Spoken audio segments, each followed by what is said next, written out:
উদাম করে কয় সানসেন হুজুর ফিডও কি দেখা যায়?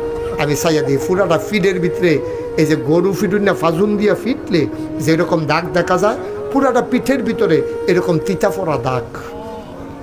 আমি হাত দিয়ে আমার চোখে পানি চলে আসছে। আরে বুড়া মানুষটা থরথরে বুড়া, চোখে দেখে না, চামড়াগুলা ঢিল, দাঁত পড়ে গেছে, দাড়ি চুল পেকে গেছে।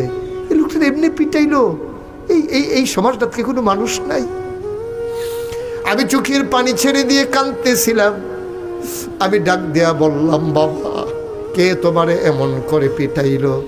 কয় যে হুজুর আমারে কেউ পিটায় নাই, আমার 7টা মেয়ের পরে একটা ছেলে হইছে, এই ছেলেটারে আমি বড় আদর করি, তে আমার আব্বা ছাড়া কিচ্ছু বুঝে না, তে মার লগে এত থাকে না, তে আমার বুকটার ভিতরে ঘুমায়, আমি তারে গোসল করাই, লোকমা দিয়া খাওয়াই, রাতের বেলা পেশাব ধরলে আমি তারে বাইরে লইয়া যাইতে ডরায়, আমি মাথা তার দিয়া রাখি, পেশাব করে সারলে তারে কুলো করে আন্না শোয়াই দেই।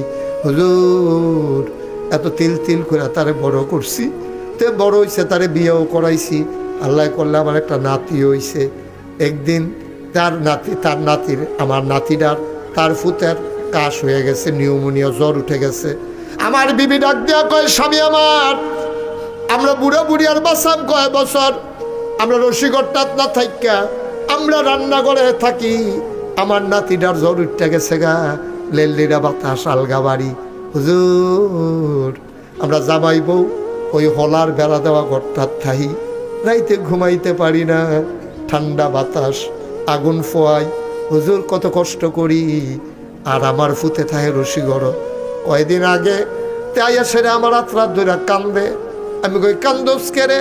তা কান্দে আর কয়, আপনার বউটা ভালো পড়ছে না, আমার এই যে ছাইয়া টাইয়া বিয়া করাইলেন, আমার কি আর 2-3টা ভাই আসেনি?